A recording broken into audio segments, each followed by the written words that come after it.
shadow knows.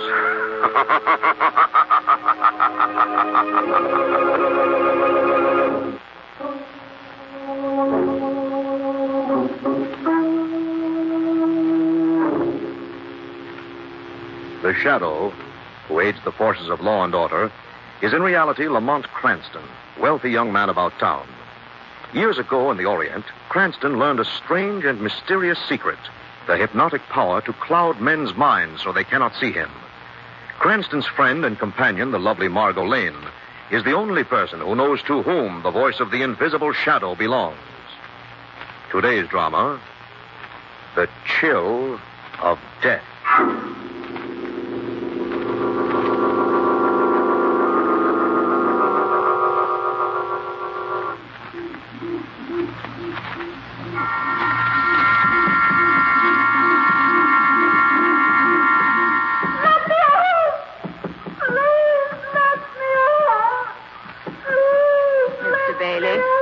Yes, Mrs. Bailey? Please shut the upstairs door.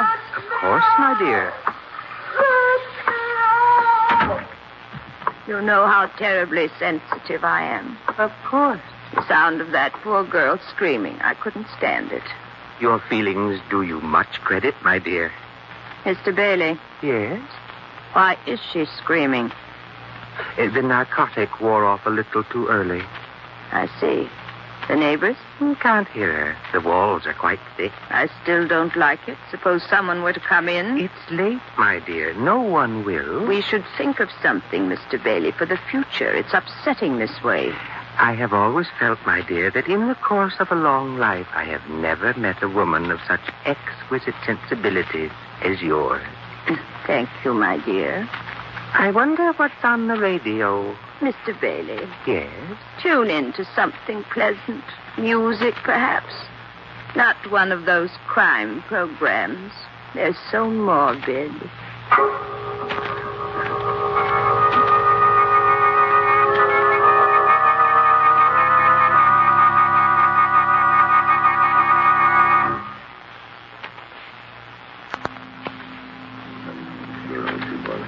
It's a sad occasion for you, Mrs. Bailey. So it is, Dr. White. Mr. Bailey and I were so fond of dear Hilda. I think it was very kind of you to give the girl such a lovely funeral. Well, she had no family of her own. It's the least, Mr. Bailey said to me, it's the least we can do. Of course. It's too bad. But pneumonia's no respecter of persons nor affections. Still, it's rather strange. What is strange, Dr. White? Well, those bruises on her hands. Bruises on her hands? Yes, just as though she'd beaten against a wall with them. Oh, that. We'd some repairs to do in the kitchen. Mr. Bailey wanted to call a man in, but Hilda insisted on doing it herself. She was so good to us. Poor girl actually left us some insurance. Oh? Yes. Only a few thousand, but it's the spirit that matters, isn't it? Mr. Bailey? Ah, Mr. Wilkins. The cars are ready. You can start at any time now. Thank you, Wilkins. You've been a very great help. Mrs. Bailey? Yes, we may as well start now. You know, we shall have to find another house now, Mr. Wilkins. Our home is so filled with memories of poor dear Hilda. Another house. Perhaps even in another town.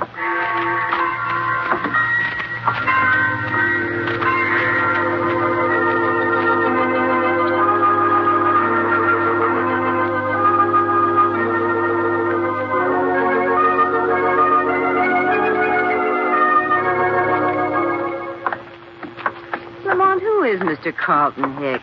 The man we're going to see. Very helpful. Oh, seriously, he's an acquaintance of mine, darling. Huh? Big insurance man. He's pretty important, too, I understand. Asked me to stop in and see him. Sounded urgent and worried. Maybe somebody forgot to pay his premium. Now, here we are. Come in. Oh, Lamont, I'm glad to see you. How are you, sir? Margaret, this is Mr. Hicks. How do you do, Mr. Hicks? Well, you sound and look as if you had something on your mind. I have. Miss Lane, Lamont, I'm vice president of the insurance league for this part of the country. Yes? All policies are cleared through this office. Life insurance policies. No, I can't ask you to help me in my legal capacity, Lamont. Only as an old friend. I see you. What in particular is bothering you, Carl? A sweet old couple named Bailey. Yes. Over a period of a few years, they've been having maid trouble. The girls die of them. How? Pneumonia. That isn't something that could be faked. No, there's no doubt at all. The girls all did die of pneumonia. There's also no doubt that all of them were insured in the Bailey's favor.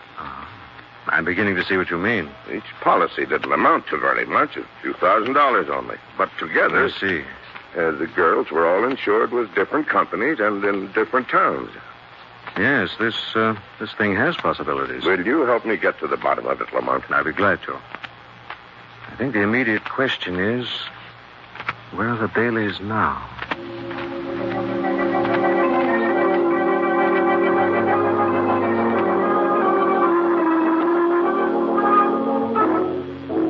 So we've come to you, Dr. White, to see if you could give us any information about the death of Mr. and Mrs. Bailey's maid, Hilda Swanstorm. She died of pneumonia, Mr. Cranston, I can tell you that. You're certain? Well, it's not an illness a general practitioner's likely to miss, Mr. Cranston. We just want to be very certain of the facts, Dr. White. Well, the facts are that the girl contracted pneumonia somehow, Miss Lane, that I was called in when she was already delirious, and that her case was hopeless. Was there anything at all odd about the circumstances or the corpse, Dr. White? Nothing, except that her hands were bruised, but the Baileys told me that she'd been making some repairs in the house. Bruised hands. Tell me, have the Baileys lived here for any length of time? Some months. I see. And now? Well, they've moved, left town. The tragedy apparently left a very deep impression on Mrs. Bailey. Possibly. Dr. White, was there anyone in town they were especially friendly with? Wilkins, perhaps. That's James Wilkins, undertaker. Excuse me, mortician. Not that they were really friendly with him, but when the tragedy occurred, he was very helpful. It's an odd acquaintance. Mr. Cranston, you're discussing this thing almost as though it were, well, a crime of some kind or other. Yes. Perhaps it is. Not a crime of some kind or other, but very possibly the crime of murder.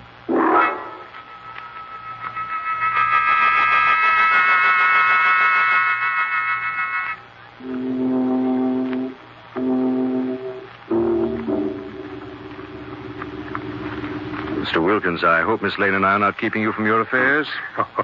My business is not one of great haste, Mr. Cranston. I suppose not. Mr. Wilkins, we're very much interested in the Baileys. The Baileys? Poor old soul. Yes, it was a pity about their maid, Hilda. Yes, they felt her death as though she'd been their daughter. It was very touching. Yes, I'm sure it was. Especially since it wasn't the first time a tragedy of that sort had happened to them. You knew that, of course. Yes, I mean, really? Really? Well, some people are unlucky, I suppose.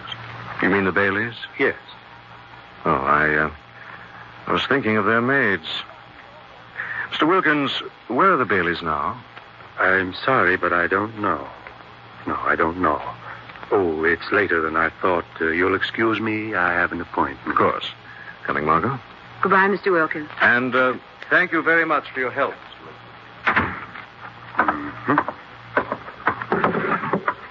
This file ought to tell me. Hatcher, Bader, Baghurst. Bailey. Bailey, 458 Carlton Drive, Taylorville. Pleasant little town. Taylorville. I rather think I'd better pay the Baileys a visit.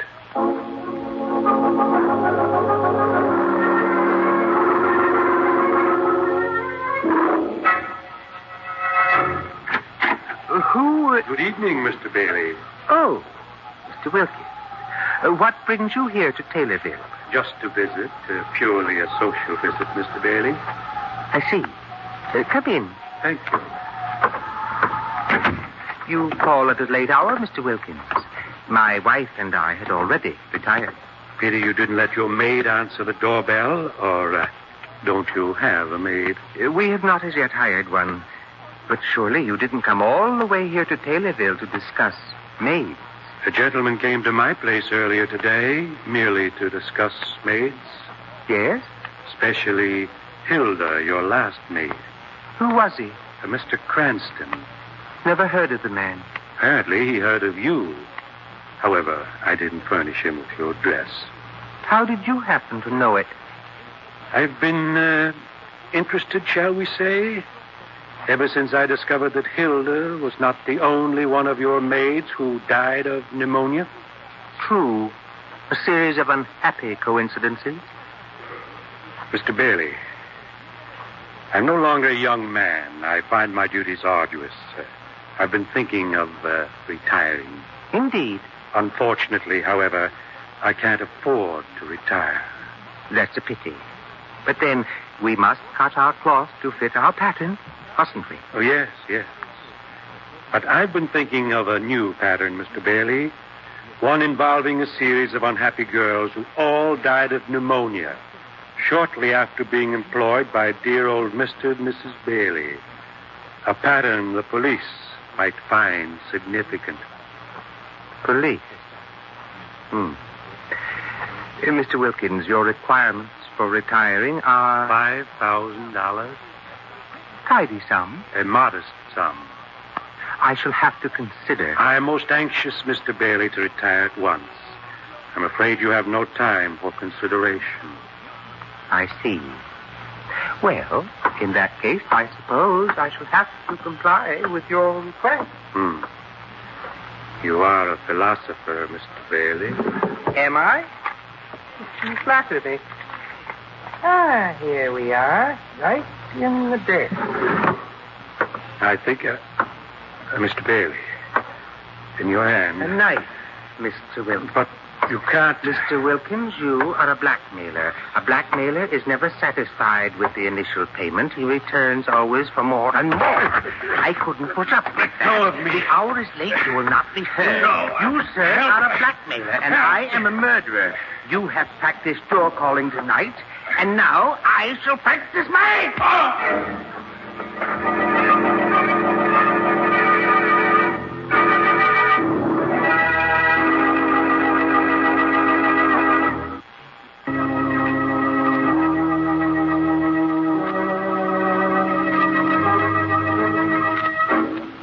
Lamont and Margot, in an attempt to solve the mystery of an insurance racket perpetrated by a seemingly kindly couple named Bailey, have traveled to Taylorville, a small upstate town. Lamont, we're not married. No? That's right. So you shouldn't be reading the morning paper while we're eating. I'm sorry, darling. Well, you could be a lot more convincing. At breakfast? After spending most of the night on a train? Oh, there are a couple of things in the Taylorville paper of interest, Margot. Oh, like what?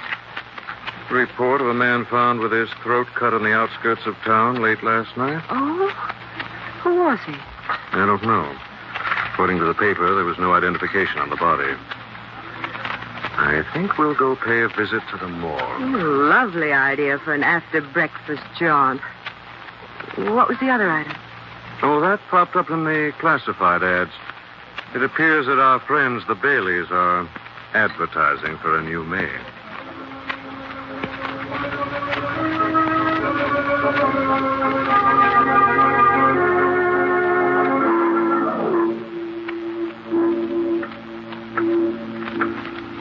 Lamont, I'm freezing. Morgues are funny that way. Who do you think the murdered man is? There you are. Find out in a moment. Lamont, it's Wilkins, the mortician. Thanks a lot, but it's not the man I'm looking for. Okay. Come along, Margot. Lamont, it was Wilkins. Yes, but I just assumed the authorities didn't know about it just yet. The Baileys had anything to do with his death. Couldn't be a coincidence, Lamont. I shouldn't think so. I want them to think their little secret hasn't been discovered as yet. Otherwise, they'd be more on guard. Oh, here we are. That poor man, Wilkins. Probably a blackmailer. Why? Now, he wouldn't tell us where the Baileys had gone, yet he himself obviously knew. Lamont, I have an idea. If we go to them directly, they'll deny everything. There isn't any proof against them, is there? No, apparently not. They've been very cautious. But they wouldn't be cautious with a new maid, would they?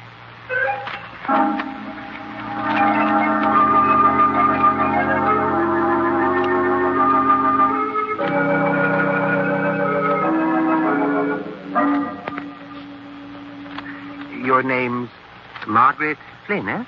Yes, Mr. Bailey.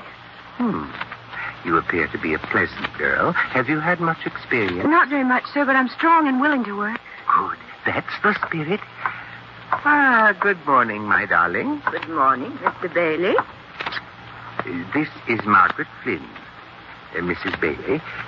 She wants to be our new maid. Oh, does Margaret really need the position? She tells me she's all alone in the world, Mrs. Bailey. Oh, poor dear. But if she stays with us, she won't be, will she? Thank you, ma'am. We have to be very careful, Margaret. You see, a maid with us isn't merely a servant. She becomes a member of the family. Yes, ma'am. We want her to be one of us, Margaret. Do you think you'd like to? Very much, ma'am. Then, Mr. Bailey, I would very much like to have Margaret be our companion. Splendid. Splendid. Margaret, you're employed. Oh, thank you, sir. Mrs. Bailey will show you your room now. Oh, a moment, Margaret. Will you sign this thing? What is it, sir? Just some red tape for the government. A pen, Margaret. Yes, but it says something about insurance. Unemployment insurance, that's what it is. You needn't bother reading the thing full of red tape. Just sign. Yes, sir. There we are. Now you're really our maid. You've nothing to worry about anymore.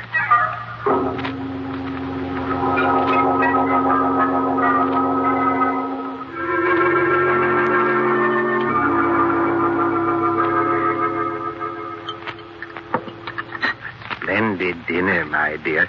I think our new maid will work out, don't you? Mr. Bailey, I'm worried. About? We're going to find out about the late Mr. Wilkins. Eventually. I would prefer not to be in town at the time. The connection might be traced. A possibility. I had no choice. I rather think we have no time, Mr. Bailey. I've always deferred to your judgment. The policy's been entered for the girl. Oh, yes. Then perhaps she'd better contract her pneumonia tonight. Will that be all for tonight, Mrs. Bailey? That will be all the work you need do, Margaret. We'd be pleased to have you join us for a while. Thank you, ma'am. Perhaps in a glass of brandy, Mr. Bailey? At once, my dear. Oh, I never drink. Oh, well, nor do I, my dear. But a sip of fine brandy, that isn't really drinking. Here we are.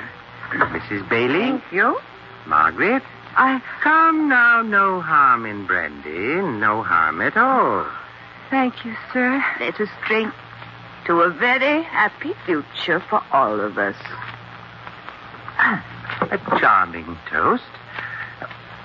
Margaret. Oh, Drink your brandy, girl. but You're being very impolite, Margaret. I'll drink it. That's a good girl. Not so bad after all, was it? No, sir. And now we'll sit here in the twilight and dream of things to come. Of the long twilight and the darkness that follows after.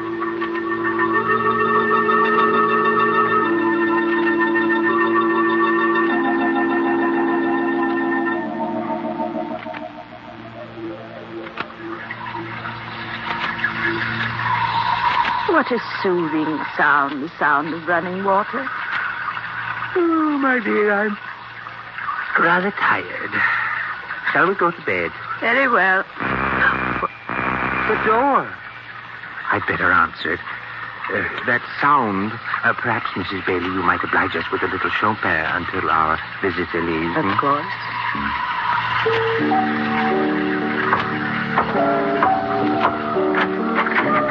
Yes? Mr. Bailey, Quite right. I've come to call on Margaret Flynn, your maid. Oh, she doesn't receive callers at this hour, sir. But it's very important that I see her. The morning will do as well. Besides, the girl's ill. Oh? Cold, I think. But I hope in the morning. So do I. Good night, sir. Good night. For a shadow, I think it may be a good night. But for the Baileys, it will be a very bad one.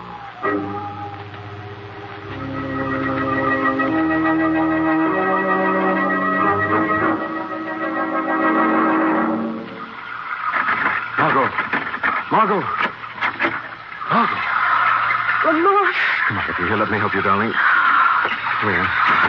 Lamont, they gave me brandy and I lost consciousness and they put me in there and I'm cold. My clothes are so wet. They've gone to bed. I slipped in the back way. Oh. Hop into your bedroom, change into dry things, but keep the wet clothes. I don't understand. We've no proof, Margot, yet. All we could say now is that I found you in a shower with your clothes on. The district attorney would conclude you were mad or drunk. The jury would believe the same. Yes, that's right. In the morning, Margot, the Baileys may have a surprise. Shadow may fall on them.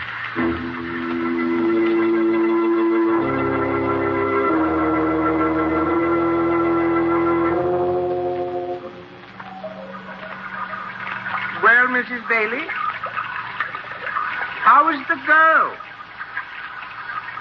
How is she this morning? Just a moment. There now. Water's off. Mr. Bailey, something's the matter. What? Girl isn't sick. Oh. I had a feeling. Bah. Not at all, Mr. Bailey. What was that? I said nothing.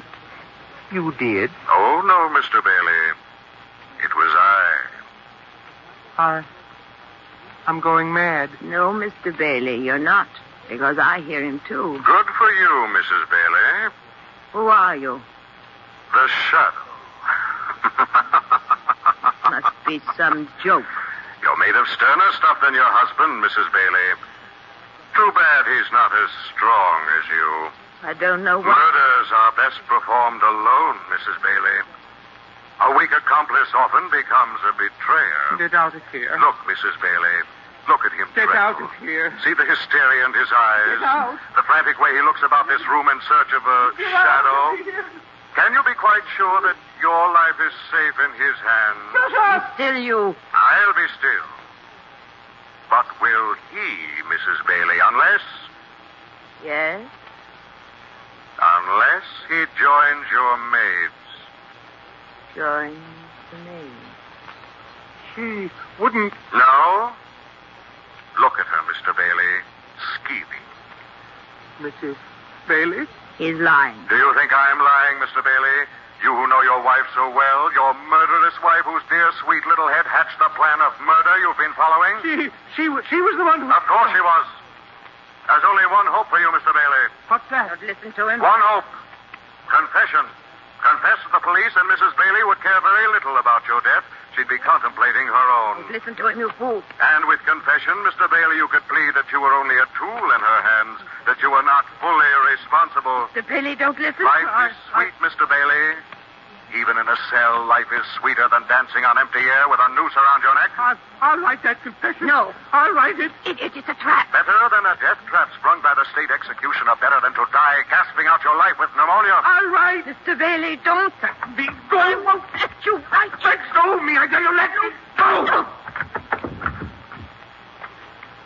You struck your loving wife, Mr. Bailey. I'm afraid you're not a very kind and considerate husband after all. Now there's paper. Yes, There's ink. I will. Write, Mr. Yes, Bailey. I will, Mr. Yes, I will. Names, places, dates. Yes.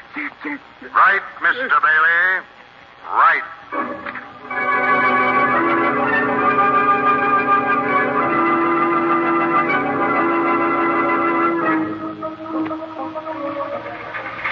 You better let me sit next to the window, Margot. You've had enough chills for one day. I didn't do too badly for an unemployed maid, darling. I came up with nothing worse than a few sniffles. If you're very lucky, that's the worst, Margot, after seeing the loving Baileys in action. He made his wife add her confession to his after the police arrived. Yes. There's enough evidence now to convict a half a dozen Baileys. Well, I'm just glad there isn't more. Isn't more evidence? More Baileys. A couple is exactly two more than this world needs.